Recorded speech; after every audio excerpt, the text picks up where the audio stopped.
in the deadly terrorist attack in Benghazi that happened on September 11th. Senator John McCain says the Obama administration could be behind a massive cover-up concerning the deadly terror attacks there on the consulate.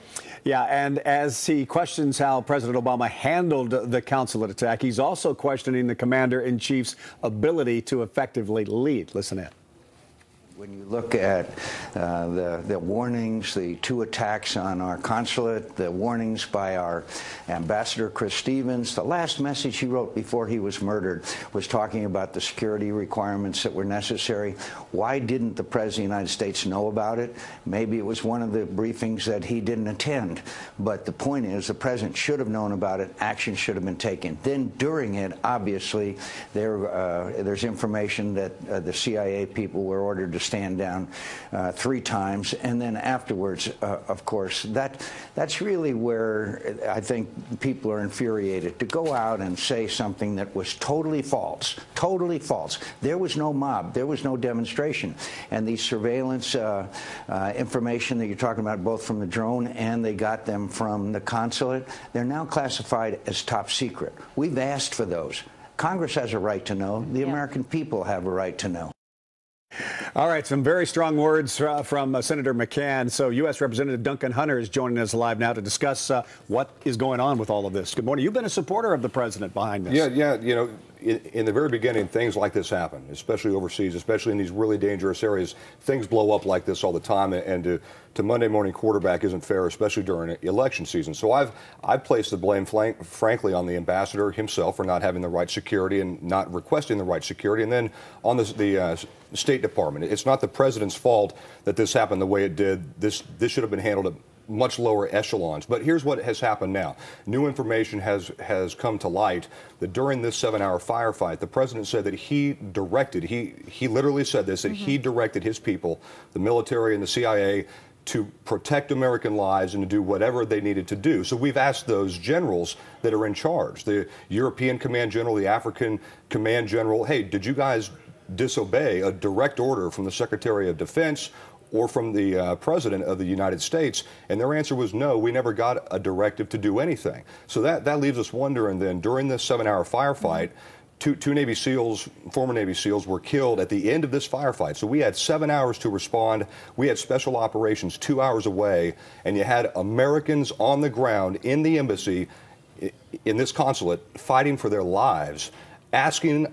Back here, the White House was listening in, the different military centers were listening in, the National Security Council was listening in, the CIA was listening in, and America did not move to help. And that is something that's what this is all about right now. Do you know how often the embassies and the consulates get threats like this? I'm imagining it probably happens very often. All the time, yeah. Okay. And this consulate too, it had an IED thrown over the fence in June.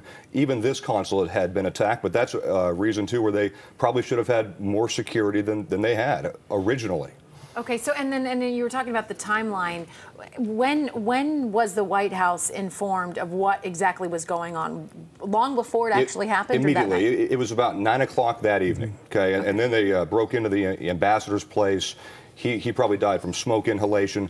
But then this mob, which was not really a mob, it was an al-Qaeda terror cell basically attacking them. This firefight raged for over 7 hours, off and on, and it waxed and waned. And 7 hours after it started, the last 2 American deaths occurred. So there was plenty of time for us to send in the American cavalry and say, hey, we're going to save Americans' lives, and we didn't do it. So the big question remains. The president said that he issued a directive to do this, to save American lives and to do whatever we needed to do. The generals say that they didn't receive any directive whatsoever. So either the president is not telling the truth, or the generals are not telling the truth, or the president's order was countermanded by the chairman of the Joint Chiefs of Staff or the Secretary of Defense.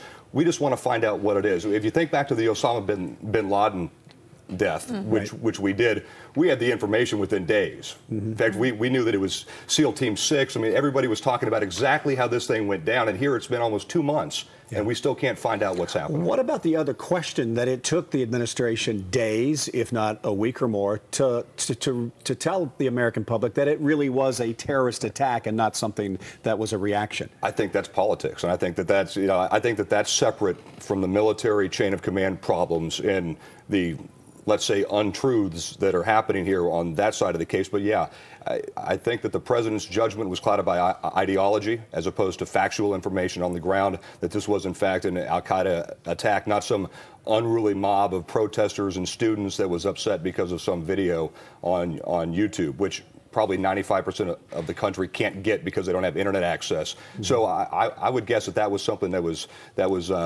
motivated by their ideology to say that this was protesters and it was not an al-Qaeda cell. Okay, the election's coming up on this Tuesday. It seems like we're not going to get any substantial answers until after the election. Is that just all politics? What about these people who their family members are saying, what happened to my husband, my son, the father? Yeah, this is all politics now, because they could have came out with this information. They obviously have the emails and the email chains, and what's happening now is they're probably trying to put things into place that make them look good, and because this is going to be released at some point, or it's going to be leaked and released at some point, because you have a lot of people now within DOD and the CIA and even the administration and State Department that are upset about the inaction. And once again, when you have 4 Americans on the ground, former Navy SEALs lasing the enemy with lasers, and you have American forces within 2 hours, and you have American airplanes, F-18s and such, they're probably closer than an hour away. People are angry about this. I mean, can you imagine being on the ground, working for the State Department, begging your country for assistance as you're attacked by al-Qaeda, and nothing comes, nothing happens, and you're the last guys holding down the fort, and you had Americans assassinated because of our inability or our inaction. I can't imagine being a parent of one of those sons either. All right. Thank you for stopping by with this exclusive information. Appreciate your time. Thanks for having us. Got it. Absolutely.